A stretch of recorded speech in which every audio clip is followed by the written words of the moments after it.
Sewer Roundtable Review. Hello, hello. We are going to be talking about the good, the bad, and the ugly when it comes to Ridgid cameras. So, today I had a failure, and what ended up happening is that I was coming up a vertical shaft, I was coming up a vent.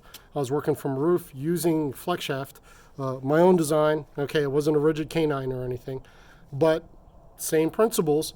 The camera had wrapped around the flex shaft or vice versa, and I should have known better. There was a certain technique, and I was trying to I kind of messed up, but the point of it is that what I was doing was wrong. It's something that I've never seen in any kind of training manual from anyone, Pacote, Ridgid, anybody, on what this wrong technique was.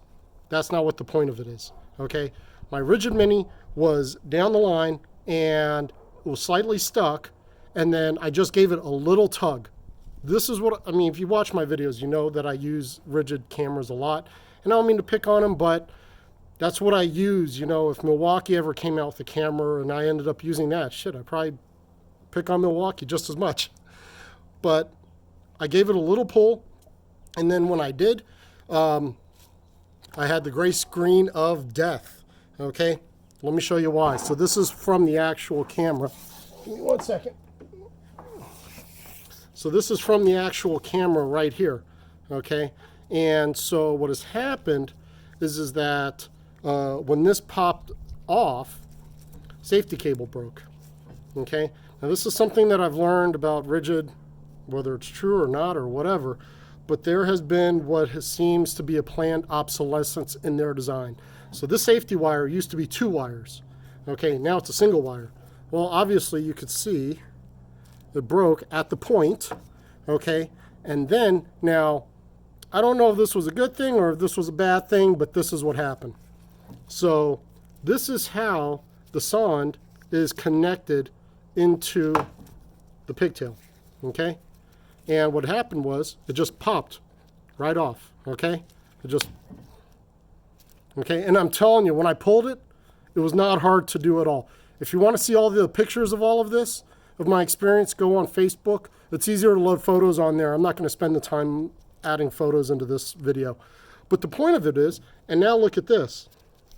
You see how easy? And all this is, this little sleeve, okay, it has 2 grooves that fit on there.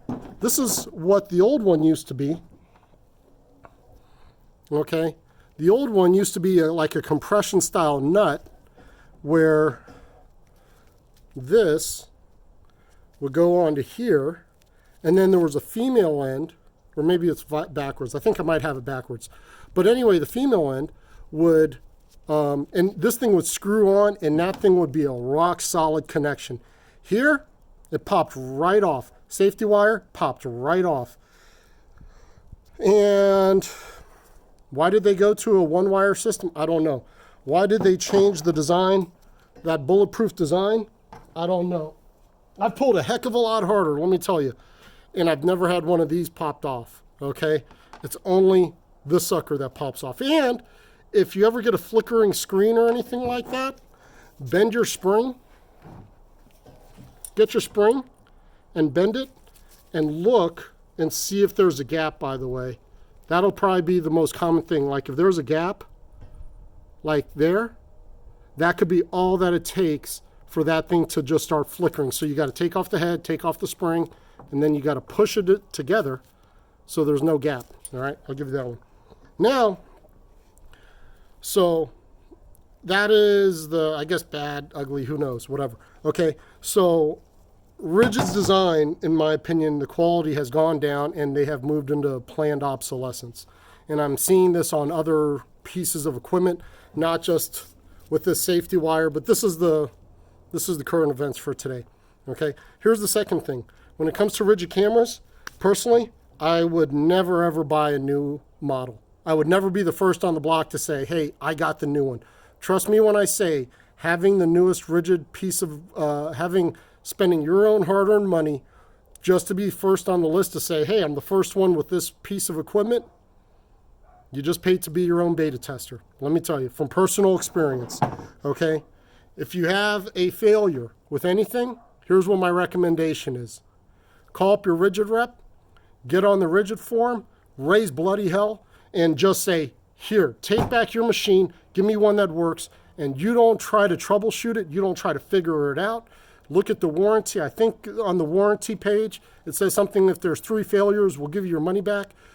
Don't spend the, trust me when I tell you, do not spend the time and effort trying to troubleshoot their tools because their field testers didn't check something, didn't test something, or it wasn't caught during the product development phase, okay? Ridgid has enough money. If they want to hire product testers, they can do it, okay? If they want yes men, well, that's what they're going to get, okay? So, point of it is, being the first on the block with the new Ridgid piece of equipment, I just shake my head and I go, yep, let's see what happens. And the guys that say, oh, you know, it never hurts or anything like that, nothing breaks, how often do you use it, okay? A lot of people say their cameras don't break and they use it like once a month, you know, once a day or something like that. Okay, now, so what's good? What do I really like about Ridgid cameras? Okay, and this is something that I was able to diagnose on the roof, okay, and the tools that I used was a spanner wrench, okay, I got this from EPL Solutions, okay, I really like this style actually.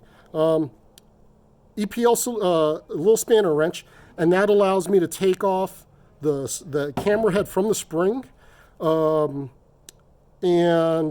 I used to use a screwdriver and I did it just fine. It's just I have one of these, so I started using it. And that was the only tool that I needed, okay? And some WD-40 just to flush out the connections. And basically, here's how it works. You get a camera head, and you just plug it directly into, you know, because I had the gray screen of death, right?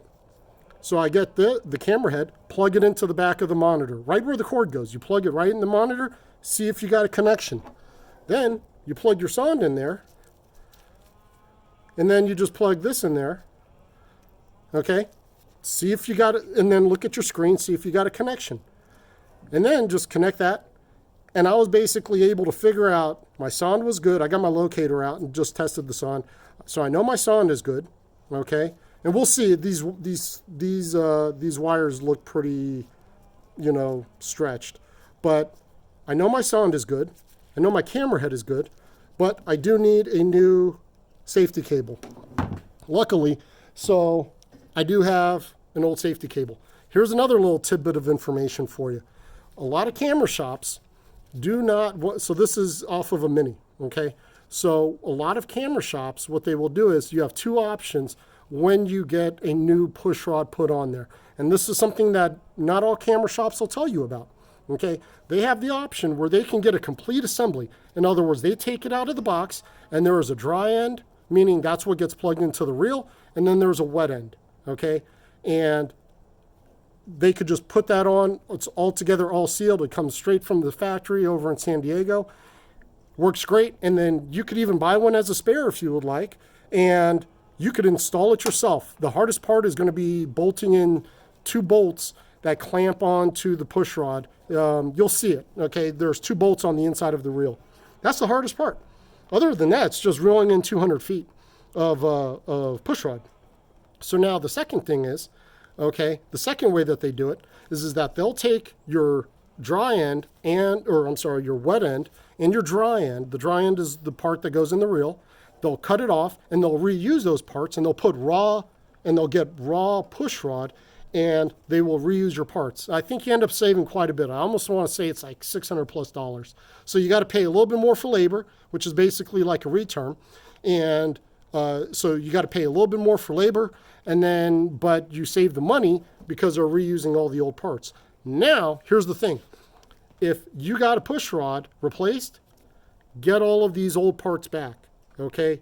If they replaced it and you look at the ends of it and they're new, okay, they are not, and I'm not saying that the technicians or anyone's trying to get one over on you, but it's something that they don't think about. Oh, it's, you know, hey, you want the parts? No, you know, who's using old parts? Because I have this old part right here, this is probably going to take me about 5 minutes to get fixed, okay? So always have the old part. Oh, really quick, going back to that planned obsolescence thing, So when I can plug this camera head in on the mini and the full size, this allows you to diagnose almost every single part on there. So you can actually unplug the push rod, or I'm sorry, the push rod, and you can plug the push rod directly into the reel or into the camera, into the monitor, and then just use this. So you got nothing but a monitor, push rod, camera head. Okay, this eliminates the sonde, it eliminates the slip ring, it eliminates the Count Plus, that little square computer in the back, or the TrueSense now. Point of it is that now with the RM series, they did away with all of that. Okay, and so now you cannot plug it in from this end forward. Yeah, you can diagnose it, but you can't diagnose the rest of the things. And they're so easy to do it. It's like unplugging your interconnect cord, which is that cord that goes in the back of the monitor. It's the same method. So in other words, you unscrew it, you pull it out, put the camera head in, turn it on, see if it works. If you get an image, okay, you know that part is good. You move on to the next one, okay? Now, let's say that this part was bad, or let's say I didn't have this part, then I could just call up, whatever authorized Ridgid dealer that I like, and I could just buy another one. Anyway, and then why don't I just tell this to Ridgid, or why don't I just tell this to Seescan or whatever? I've told this kind of stuff to them, and yeah. Trust me when I tell you, you would think that the advice would be, well, they don't care, okay? They're making money selling these cameras. They don't care. So for the 3 people that watch my channel, that's something for you to be aware of, okay? This is that with Ridgid, don't be the first on the block to buy it. Second thing is that it's not going to be all it's going to be seen to be. Just because it says Ridgid doesn't mean that it meets a standard level of quality, especially with the authorized service centers. It doesn't mean that there's a standard of quality there, and you are going to have to know some things about it. Otherwise, just get to know your repairman very well for simple stuff like this. All right? Hey, Sewer Roundtable Review signing out. Check out my Facebook page. That's where I'm going to post the pictures and everything on there. Have a good one, y'all. Talk to y'all later.